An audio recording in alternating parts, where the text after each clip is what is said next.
All right, so the recording is started. Today I'm joined by Cameron Dennis. He was one of the early members of the Near Digital Collective and has an interesting story to tell about governance in Web3. Hey, Cameron, it's great to have you here. Hey, it's great to be here. Thanks for having me.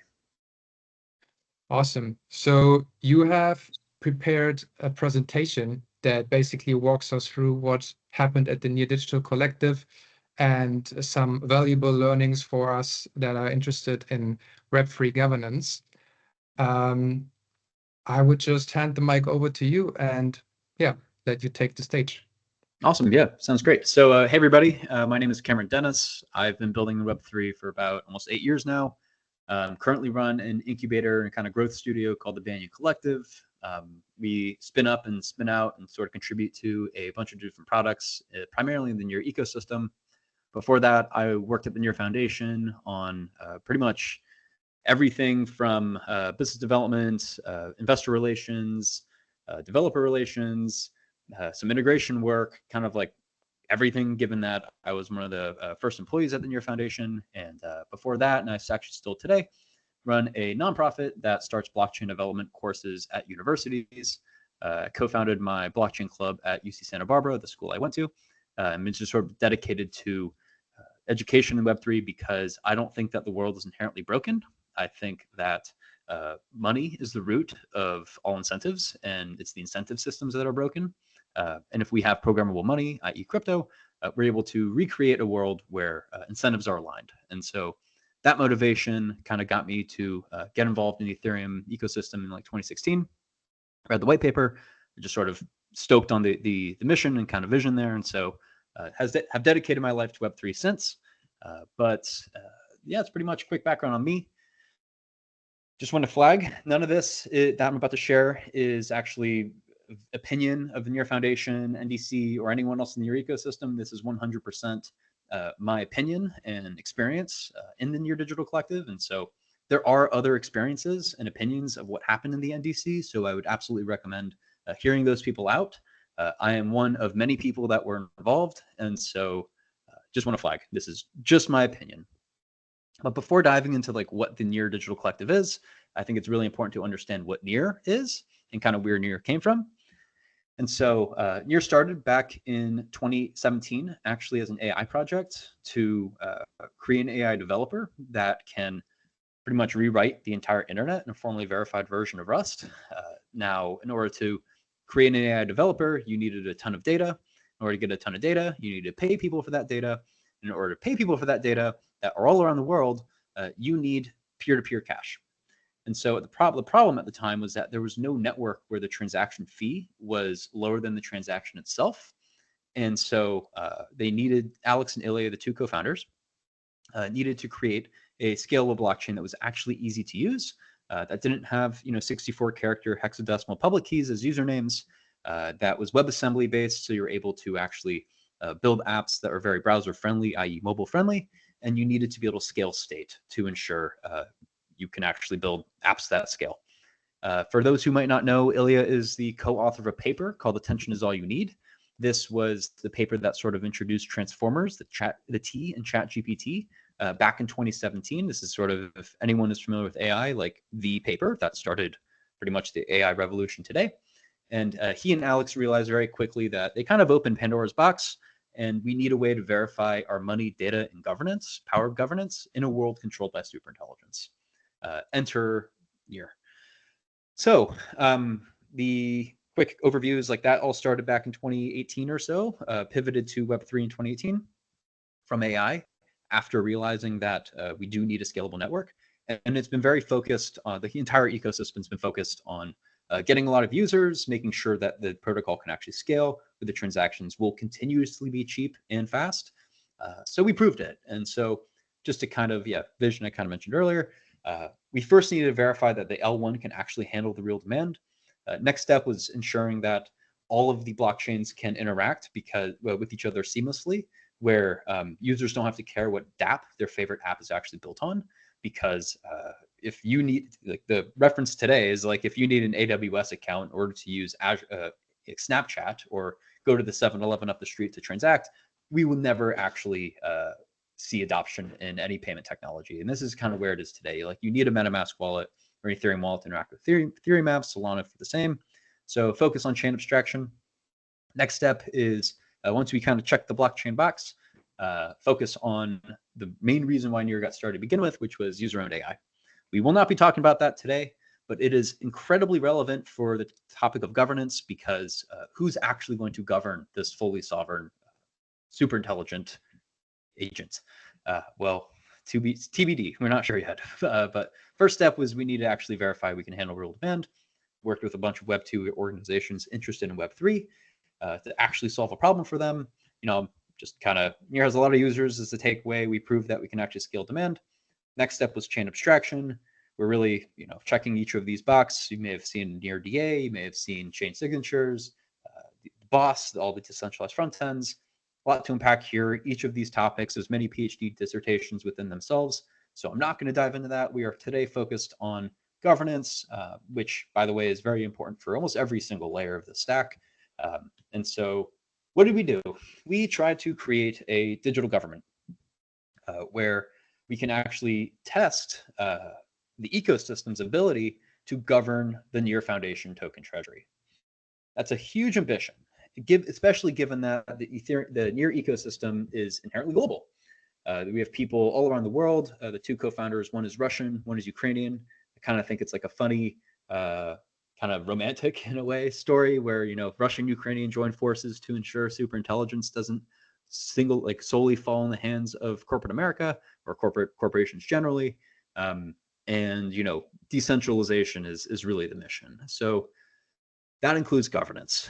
And in order to actually build sustainable governance systems, we need to test different systems. Governance is something that society has experimented with for the last 2,000 years, or maybe even longer. So we are taking this more kind of crypto native approach to governance, and obviously we need it for a lot of reasons. Everything for how the validators are coordinating to how DeFi applications actually ensure that contracts can be upgradable or not. And obviously this is going to get more and more important as we rely more on digital institutions and or protocols that actually ensure our digital sovereignty. So this is a bit of the initial vision, which, by the way, is not what actually happened. The initial goals for the NDC was to really allocate capital. And the way I saw it was, the end goal is full automation. So we wanted to sort of see what a benchmark was for if an AI were to govern a token treasury, how much better or worse will it do versus the humans trying to coordinate the same amount of money? And that's really hard because the humans need to be very clear on what are the metrics that are trying to be, we're trying to optimize for. And so this is, by the way, after a bunch of other experiments, allocating capital in a bit more of a centralized approach.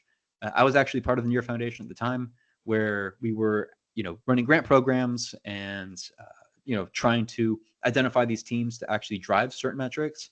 Those metrics being weekly active users. Weekly active users was actually like the main one because, despite crypto's obsession with over-financialized markets, it's really easy to wash trade and to do things that really are not things that we are interested in, to drive these sort of vanity metrics up. So I want to flag one of the most important things to kind of focus on when it comes to governance and decentralization is making sure that we all agree that we're trying to drive the right metrics forward. So that was a really big initiative that was kind of used to kick off the NDC. We also wanted to sort of hand off governance to ensure that somebody like the co-founder of Near, i.e. Ilya, didn't actually have control of the treasury long term. And we are still absolutely committed to that vision, which I'll kind of get into later. But this whole experiment was intended to see, hey, can we actually hand this responsibility off to the ecosystem?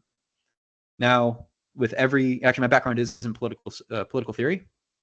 So I'm very familiar with different government structures and kind of how this is either succeeded or failed in the past.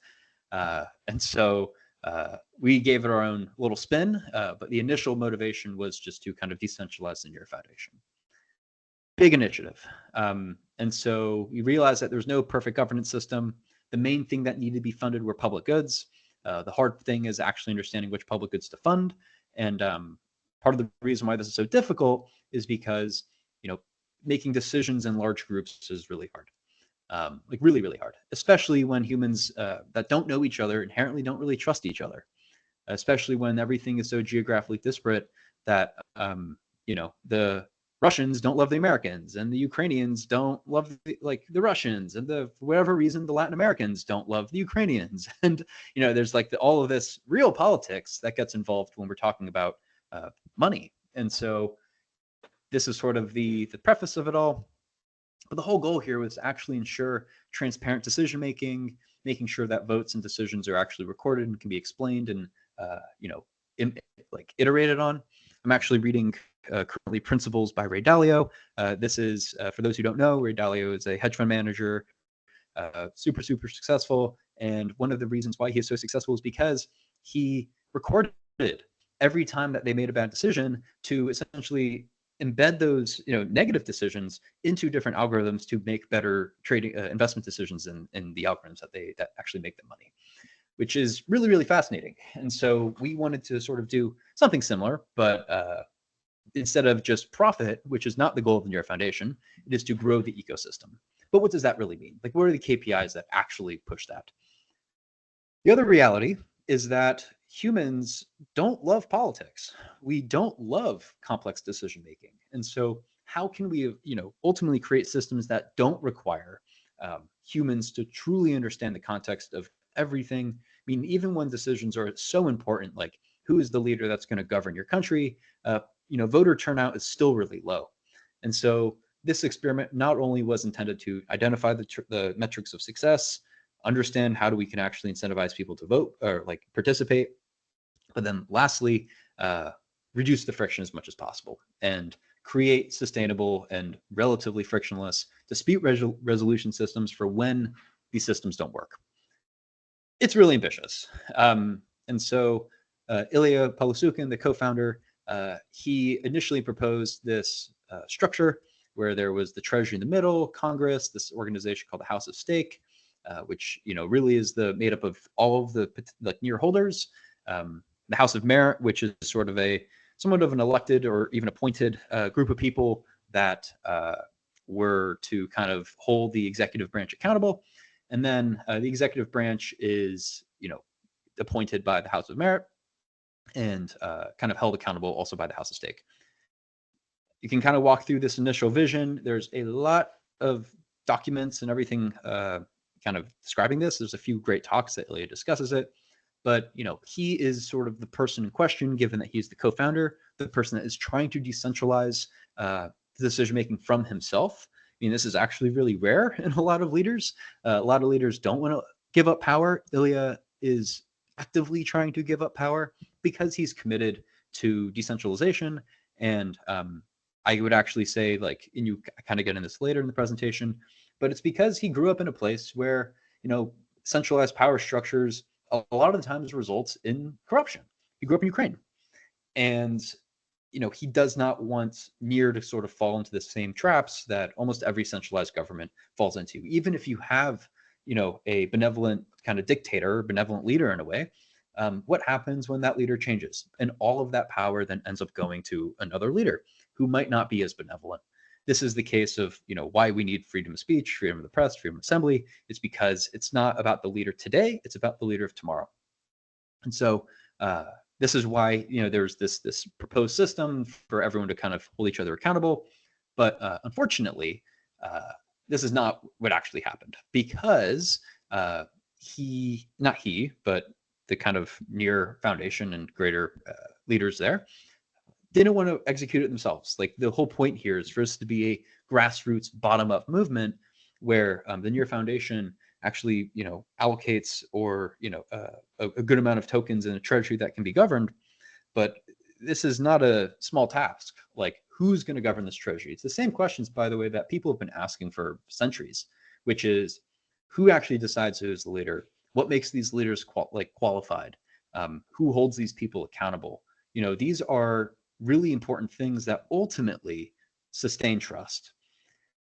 So not just trust as in trust for the ecosystem, but an actual legal trust and like a physical entity, where there are 5 people who were appointed to said trust, who actually are the arbiters of the funds.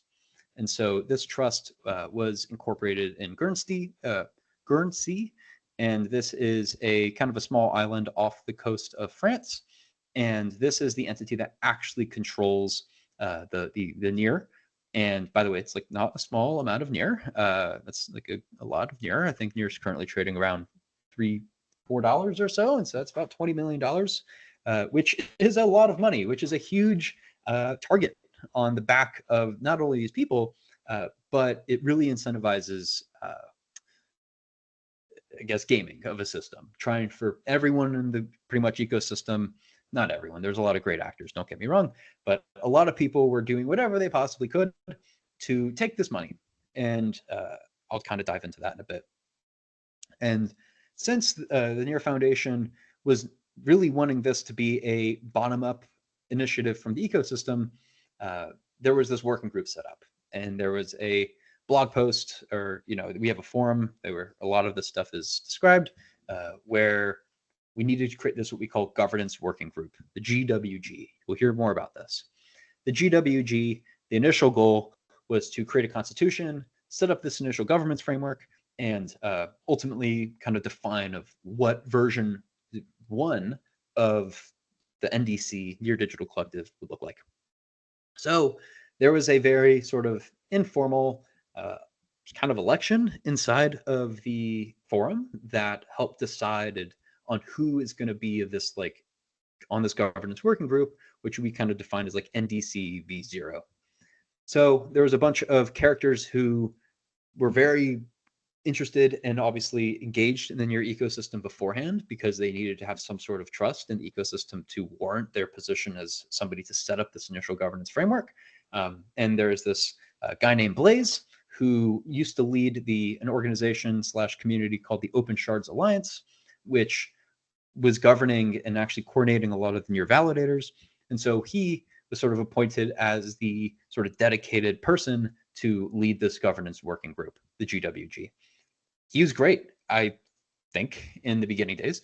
Now, this is a really hard job, like straight up trying to design a digital government.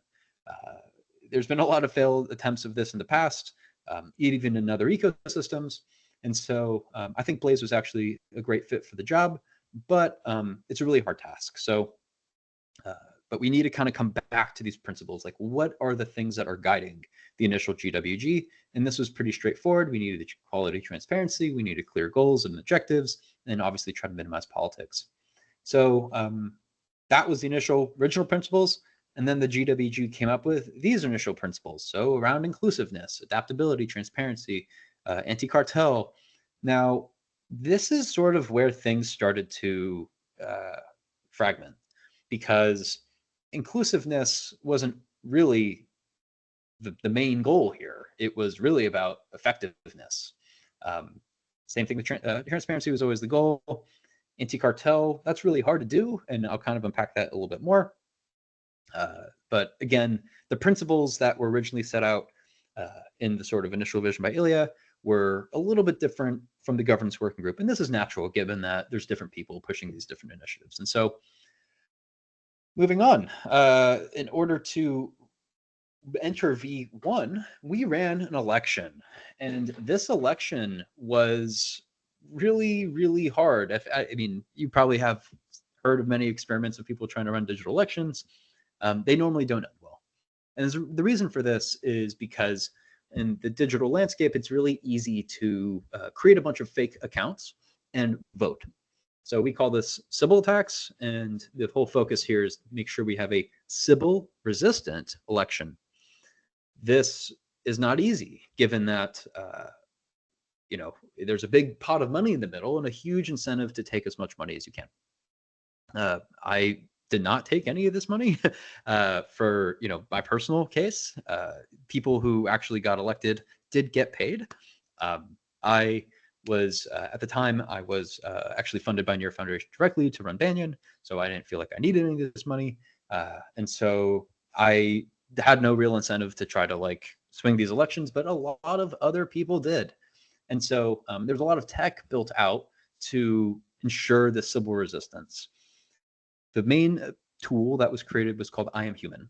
What I Am Human was an actual like app where you would scan your face and your face gets stored in a private database. I think it was based in Germany through an organization called Fractal. They are a KYC provider. And once you've sort of verified your face, you were issued this like soulbound token saying that you are some verifiable human.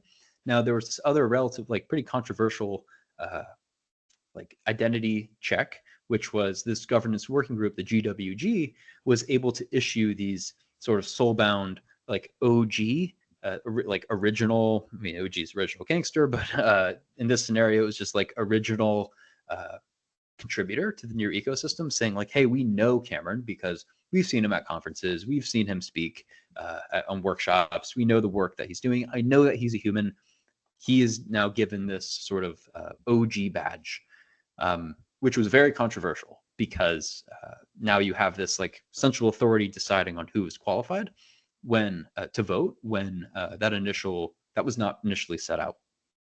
And it's pretty easy to game a system where all you need is a human face and a valid wallet in order to get a soulbound token for voting. So yeah, that's like one of the main tools. And the other big thing was like, you know, we have to build all the voting infrastructure. So there is DAO tooling that exists in the Near ecosystem, but there wasn't all of this like nomination tools and the, you know, kudos and voice. Like these are all separate actual apps that needed to be built to facilitate this election. And as anyone knows who has experience in software development, like a lot of those tools are controlled by a central authority. And so there's already this sort of like inherent trust that is needed to facilitate this election. Now, the goal at the end of the day is to kind of get rid of these central sort of decision makers and authorities. But, you know, initial goal of the GWG was to kind of stand all this up. So then there was, I'm actually going to pull this up. This is very fun. May I interrupt for a quick question?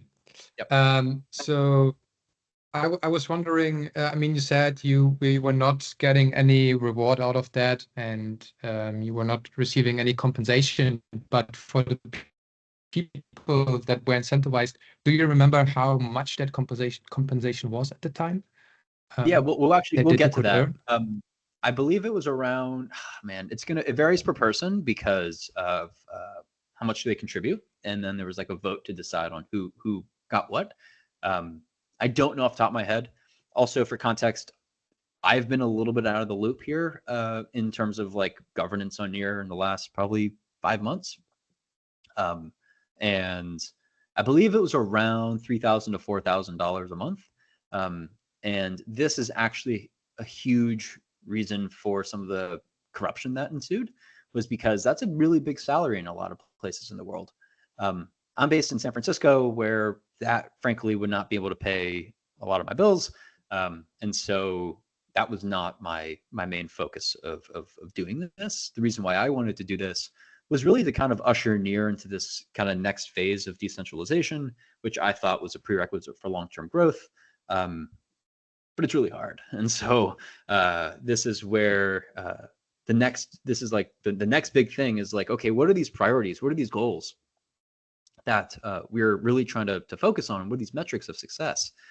And this took a long time to kind of hash out. And actually, before I get into that, I wanted to sort of flag the restructuring of the initial vision. So the initial vision, you know, as I highlighted, there's like this House of Stake, this House of Merit, and this executive branch.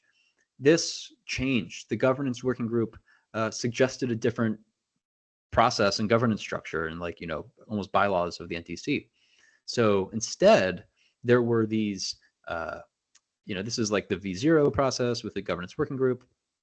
But now we introduced this concept called the Council of Advisors. Council of Advisors are the ones to initially set these goals. And these Council of Advisors are elected in the election, which I'll get to right after this. And then the other big party that, again, was elected, this is where I sat, was the House of Merit. the House of Merit is the one to actually first filter out what are the proposals that we're receiving to actually allocate this capital to. And then we vote via a platform that I'm happy to pull up.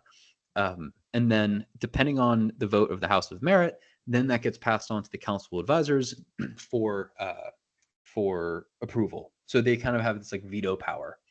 And then to hold the Council of Advisors and the House of Merit kind of in line, there's this third organization called the Transparency Commission. And this Transparency Commission is sort of the auditors of the entire NDC. And then after the vote then gets passed, or the veto is either vetoed or not by the Council of Advisors, gets passed off to the trustees, because the trustees are the ones that actually custody the NIR, and they're the ones that actually are the ones that are really absorbing the liability of decisions made on everyone else. Like, I, as a House of Merit person, really don't have a ton of decision-making power. Like, yes, I kind of send things to the House of Advisors, to the Council of Advisors for a veto, but like even if I say, yes, this thing should be funded, that can be ignored, or that could be vetoed by not only the Council of Advisors, but also the trustees. And so this led to a lot of friction, and there were times where even the trustees didn't vote in time. And so the proposal that was approved by the House of Merit, that then was approved by the Council of Advisors, didn't even get executed by the trustees. And so this, going all the way back down to the bottom to this ecosystem project that's very valid and just looking for funding, it's a very bureaucratic and friction-filled system. This is frankly not going to work long term. But we had to learn that lesson, I guess. And so, yeah, the Council of Advisors created this document. This is kind of where it highlighted the core values of the NDC, really framed the metrics that are really going to define success of the NDC, to really benchmark, is this thing continue worth doing? Is this should we continue doing this? And the main objectives are around account retention after 1 week, 2 weeks, 4 weeks, 8 weeks, for the grants that we actually allocate to projects, the account acquisition costs, how much does that actually cost to acquire a certain account, the median number of dApps used by these accounts. So in a perfect world, one user uses dApps across the ecosystem. They're just not using one app. Because NIR, as I kind of flagged earlier, we have a lot of users. So with Sweatcoin, or with we have more weekly active users. I actually took this today. We have more weekly active users than Solana and Polygon combined. That's a lot. Now the problem is that these users are really just sitting within one app. They're not the same use. They're not taking their Sweatcoin and then bridging it to over direct finance to create a liquidity pool. They're not then using Burrow for lending and borrowing. They're not using all these other apps. They're kind of stuck within their app that they like. And so the goal here was to incentivize the House of Merit to allocate grants to teams that encourage more cross-pollination. And so that was one really big metric. Obviously, we want more people use these apps. Social engagement score. So making sure that we sort of grow the awareness of not only the NIR ecosystem, but really the apps built on NIR, because at the end of the day, NIR is just a protocol, like HTTPS. People don't really care about HTTPS, average users. They care what comes after the www. That is the thing. NIR protocol just is the thing to verify these apps are secure, scalable, and easy to use. So these are the priorities. Reach new audiences. We want to expand outside the NIR ecosystem. It's not just about kind of keeping this insulated thing. Hence the focus on chain abstraction, onboarding more successful founders and projects, making sure that we have quality KYC solutions to ensure that we're compliant with everything. Because the very last thing we want is to allocate funding to somebody who's not compliant, and then we have real regulators on our backs. Fortunately, that never happened, and so very happy about that. That was a really big priority. And then obviously here we want to make sure that the NDC is streamlined for future iterations. This is a longer doc, so happy to have you guys actually dive into it more. It's here in the deck. I'll share this deck with you after. But to continue, around the election, this is kind of the meat and potatoes. How do you actually, vote on who is a part of all this? So this started in July last year. And then the voting ended on September 22nd. So it's like a good amount of time, which is very important to get the sort of ecosystem rallied around not only registering to vote, but registering to apply to be part of one of these positions. Everyone has to go through this like light KYC process, get a badge, and there's this whole like education. There's so many documents here. Like the governance working group actually did a fantastic job documenting everything. And so the benefit here is now that we have pretty powerful AI systems to feed all this stuff into and like, learn. And so we can kind of dive into the voter education piece, the nomination tools. This is a really big component. Only people who were validated humans were able to not only nominate, but then vote for nominees. And this is, a critical piece because the people who got voted in here are the ones who actually get voted in. And this is where, excuse me, but shit hit the fan. And so now we have this I am human thing where people are now able to, they verify their face, any active wallet. What does this incentivize? It incentivizes people to pay other people to scan their face. And then, something very important about Near is every wallet is by default a smart contract. So you can actually just hand off a private key and like, a key to manage an account to another wallet. So you can have one wallet that manages all of these keys. And so this is specifically important given the landscape of Near, because as I kind of highlighted, the first app actually ever built on Near was a peer-to-peer data labeling platform, actually to train AI. And this became really big. Like there's a lot of people in Eastern Europe who were onboarded into this platform. The reason why I'm flagging this is because they are early accounts. It's really easy to identify what accounts were bought. If an account gets created and then funded, and then the first thing that they do is vote.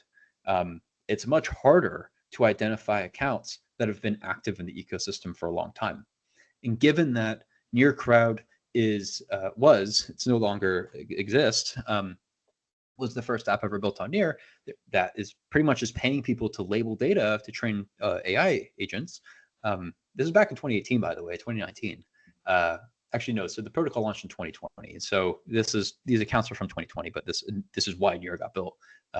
And so you have all these accounts that are like verified. Next thing, COVID happens.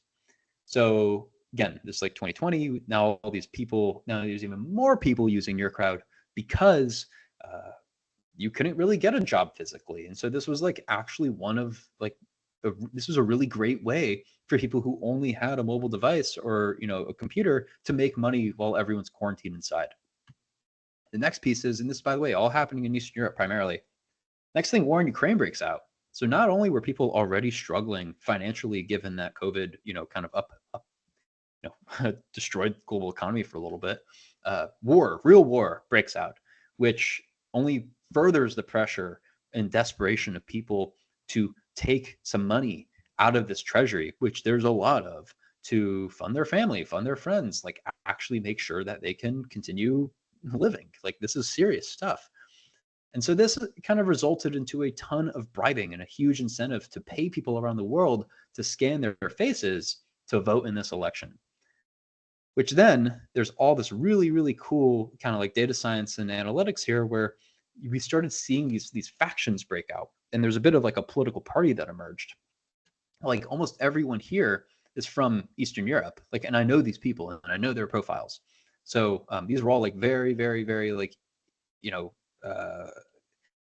this is where, again, my opinion is going to be probably very different than a lot of the people on this side of the graph, because I sit, here I am, I'm right here.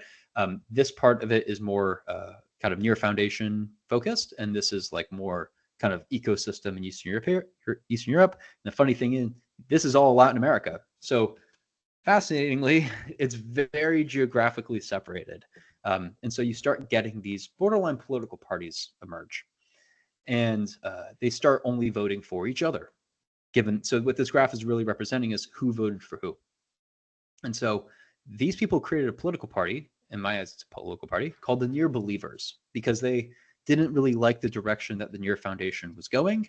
And they thought that a lot of people at the Near Foundation were stealing money from the treasury directly, and that they kind of, deserved some of this as well. Keep in mind that a lot of these people as well had were contributors to Near Crowd in the early days, so they had this like network of people who had accounts. So I just think that this is absolutely fascinating, despite how unbiased and kind of egalitarian we want to be in our sort of decentralized governance processes. It does ultimately result into what language you speak, because inherently the Russian speaking community doesn't trust the English speaking community, who doesn't, and they don't really trust the Latin American Spanish speaking community. And obviously there's Africans and Asians and everyone else in the Near ecosystem who kind of fit more on the Near Foundation side. Maybe it was because they got a grant earlier. Maybe it was because, for whatever reason. So the votes happen. There's all this like interesting graphs that you can dive into. And there was this election integrity committee. Then the whole point here is to ensure that these people, we can identify where the fraud is. And so this was there's a whistleblower report as well.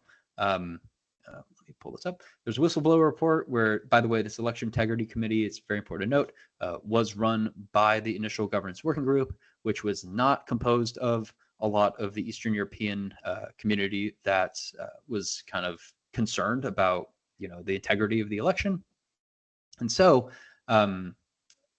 there's all these people who came out and said, well, there's all this fraud, there's all this stuff going on, there's all this like fake voting.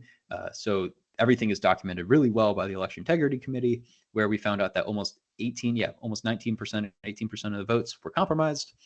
13 of these candidates who actually won their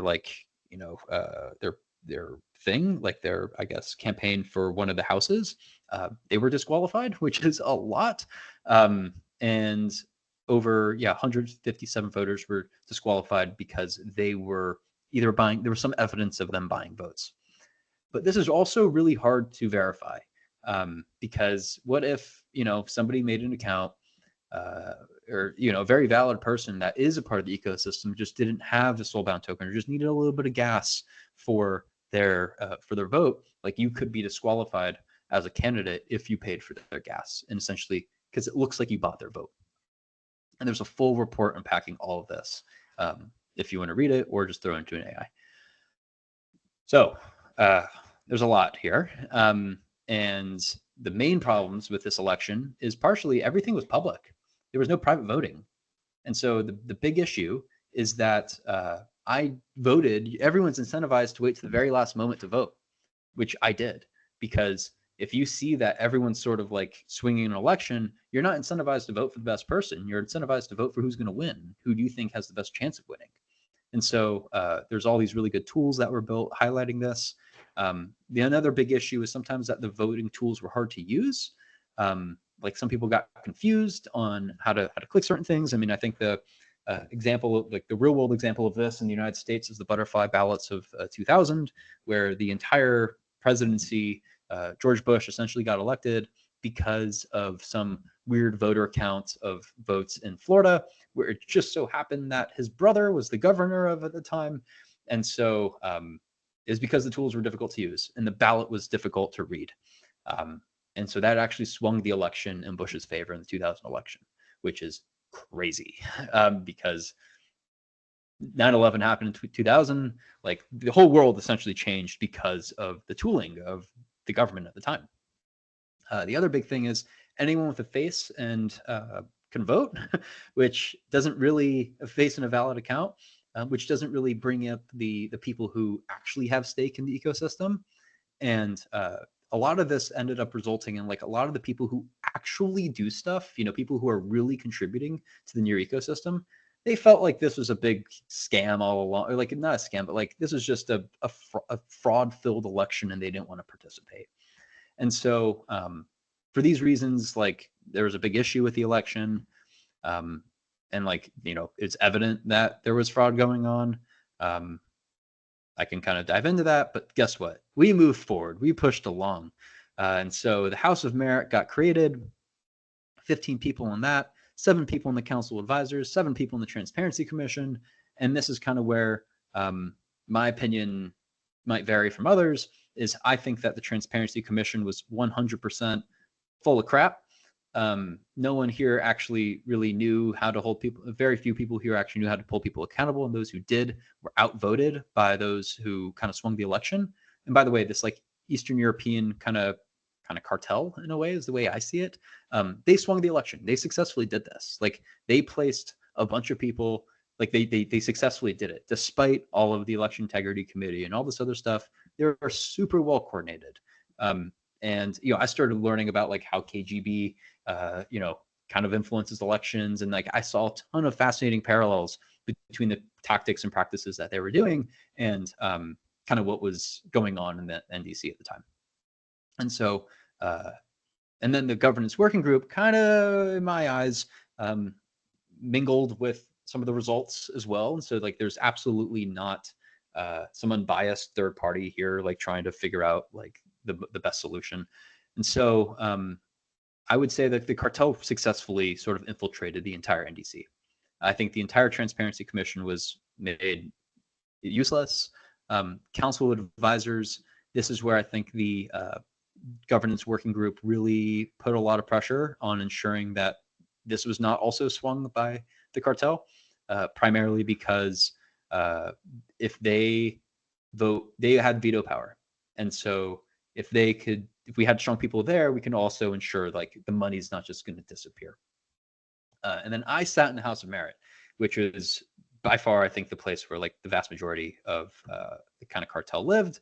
And it's fascinating because like they would sometimes, like in the early days, they would run entire meetings only in Russian, and I don't speak Russian. And so like that is inherently, not inclusive. And God forbid, we had somebody who was kind of based in the China ecosystem or like the Asian ecosystem, a part of the NDC.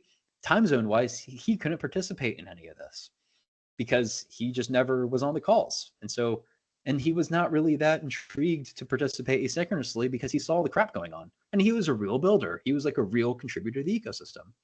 And so all these issues kind of bubbled up into like a bit of a lack of engagement for people who really care, over-indexed on the people who don't really have a stake in the ecosystem, but were able to manipulate the election. And, ultimately results into people who are elected in the political like leadership who have no idea what the hell they're doing. And I was sitting here trying my best to, not piss people off too much. But in the early days, I started pushing back because they were just completely ignoring my requests to we created a budget. I was like, hey, this is like the first thing that they actually put up for vote was let's pay ourselves more. And I'm like, okay, like this is not going to work well. This is V1 of this giant experiment. We should not be the first thing voting on is salary increases for everyone here. And also, like, I'm not taking salary in all this. And so, like, obviously they didn't like me for that. So I started pushing back on Twitter. And so they started making memes of me because I have done a lot in the Near ecosystem and the Ethereum ecosystem, before even Near, and I ran different working groups. So I ran with other people, by the way. This is not just me. There's a bunch of others where, I have this nonprofit that I mentioned. We start blockchain development courses at universities. I'm dedicated to key management and innovation with we ran a builder group called Onboard DAO. We ran a AI group that is now pretty much like seeding a lot of the AI work happening in the Near ecosystem. I ran Banyan was essentially near US at the time.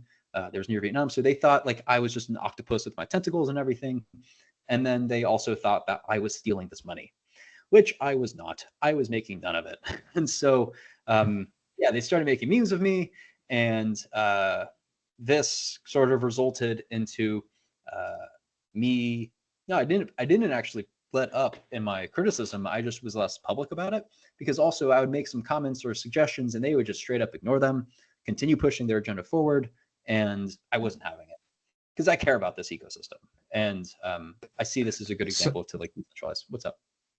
So when did you start to also, let's say, criticize that publicly? How much time went from, let's say, the inception meeting of the House of Merits to you then saying, wait, something's going wrong here, and I should let the public know about this? Yeah, so this is October 30th, and then I think the election formally concluded, September, so maybe like a month. Okay. I was trying to see, hey, maybe these people are actually like, maybe they have the best ideas. Maybe they actually are, you know, looking to make this ecosystem great. But then when they first started, just like, oh, let's increase their salaries and like, fund these things that I thought were just absolute shit. I was like, guys, this is not going to work. Like, and also the ultimate goal here is essentially build the trust also within your foundation to have them see that like, hey, we can actually like self-govern. But if the first things that they're pushing is like funding these DAOs that are really only going to fund not only their friends but also initiatives that don't grow the metrics, this is NGMI. Like, we're just not going to make it. So about a month to answer your question. Now, the tasks at hand, like everything in this initial doc, this is a lot of work. Like, this is like an insane amount to build private voting mechanisms, to drive the core metrics of the ecosystem, to like fix the wallet, like problems. Like, this is like pretty much every hot potato, every big problem that the Near Foundation couldn't solve themselves or another ecosystem project couldn't actually solve. It just kind of got like lobbed over to the NDC to like, hey, it's now your responsibility to figure this thing out. Like, you guys figure out private voting. And like, by the way, like I've stayed up to date with a lot of these like very, very deep tech research initiatives focused on, accelerating democracy around the world.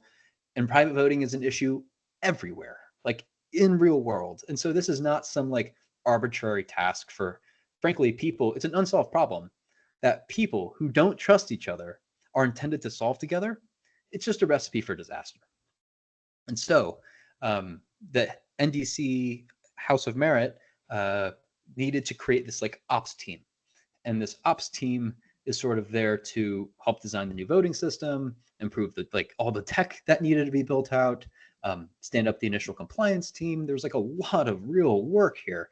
And so you can see the initial report of the ops team being suggested. There was a vote. Surprise, surprise. The ops team was pretty much hired. Like, the people that were hired to do the ops were essentially friends of a lot of people in the House of Merit. I actually like the individuals of the ops team. I actually think they did a pretty good job. Like, they were serious people. I just think that the task that they were given they're almost set up for failure. Like, it didn't actually make sense. And so what actually happens at the end of the day? Well, this ops team couldn't really build out all the tooling. They made some progress, patched some bugs, but nobody really trusted what was going on in the NDC because it was pretty much co-opted by this kind of cartel. The friction of receiving funds from the ecosystem was incredibly high. People didn't see it as like a viable way to get funding. It really just kind of led to what started failing. Real builders, like real engineers who actually like were looking for funds, just saw this as like a distraction from their main goal. Their over management, and like there's a lot of micromanagement that happened. There's not a lot of incentives with the token. Like, the token wasn't really useful here. And so these are all really great lessons to sort of introduce what is to come next. And I also highlighted the Transparency Commission was like pretty much 100% corrupted. And so people started dropping out. So like any legitimate, contributor to the new ecosystem who even got elected stopped engaging.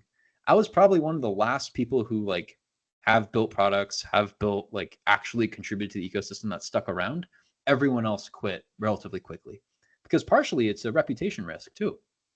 And God forbid one of these proposals actually gets passed from the House of Merit, given the cartel controlled a lot of it, to the Council of Advisors, to the trustees, and God forbid one of these payments went to a Russian person.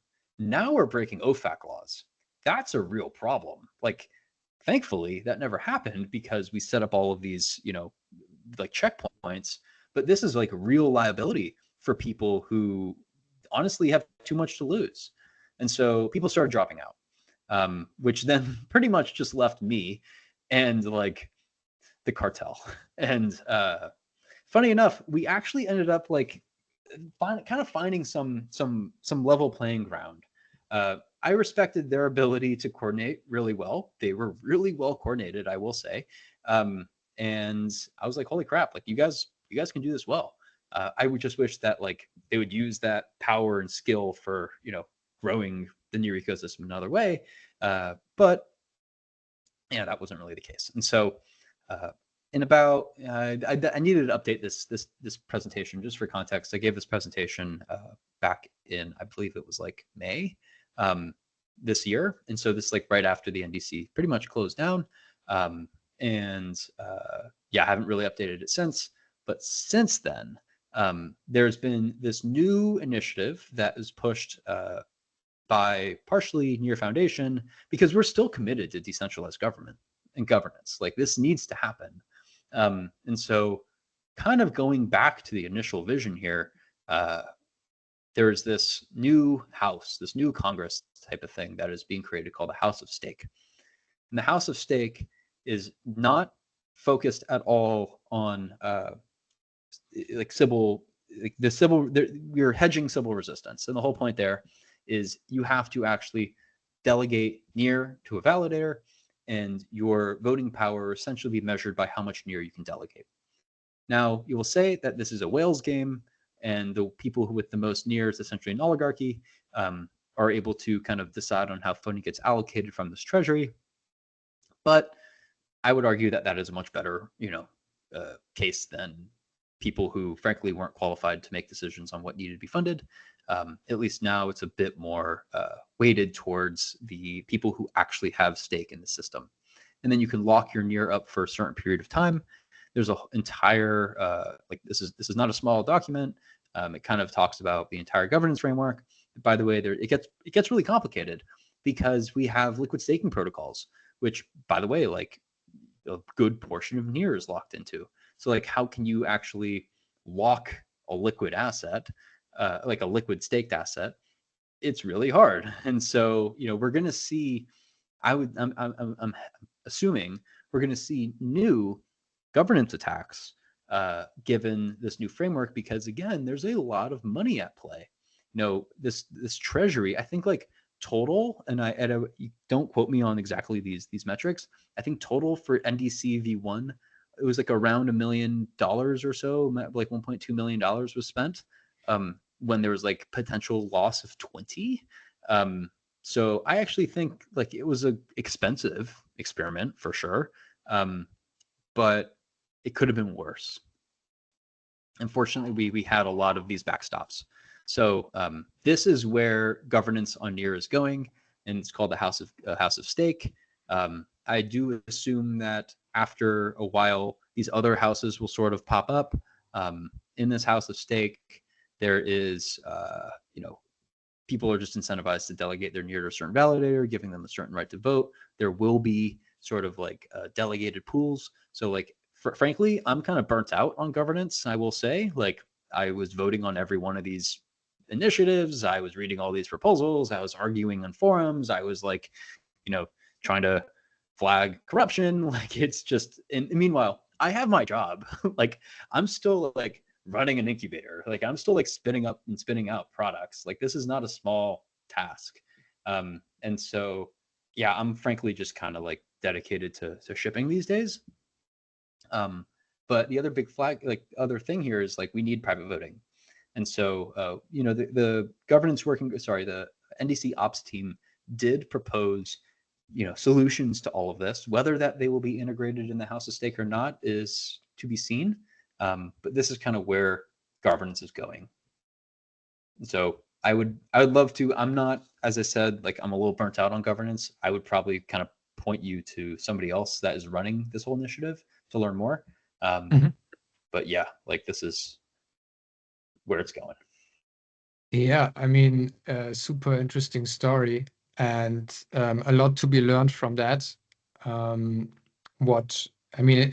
can basically inform any DAO builder. It doesn't need to be the super big protocol with millions in treasury, can also be valuable insights to people that are trying to set up a DAO that would equal more of a smaller organization.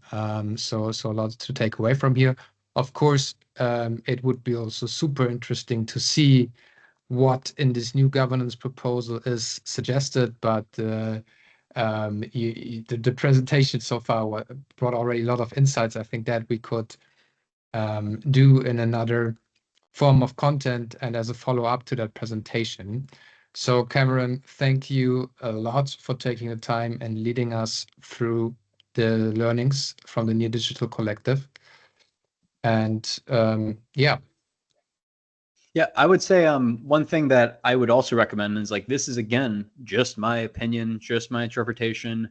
I am 100% biased towards, you know, Near Foundation, and like I sit in, like, where is this? I sit in this camp here. Like, I think you can see me over here. That, by the way, is the previous CEO of the Near Foundation. So like, we knew each other. She was a very controversial figure in all of this. And so, yeah, I would love to hear the sort of impact and result of somebody on like this side of things. And then there was like certain ringleaders, by the way, who like really well executed this. Like they should take up a career in politics or something, because this, like, they did a really good job. This was super well coordinated. So yeah, I would love to hear their opinion on how everything went. And ultimately, yeah, to learn and kind of build better decentralized governance systems. Like, this is a prerequisite to our, you know, this entire industry working. So yeah, thanks for having me. We'd love to I'm happy to connect you to either of those people. Like, we're still friendly. I just, you know, don't want to work with them again. That's the reality. Yeah. Okay, awesome. That's good to know. And I agree to what you said. It would also be super interesting to hear the other side. And yeah, I will take this with me, and hopefully we will come up with some follow-up content to that. Awesome. Yeah, well, thank you, Benedict.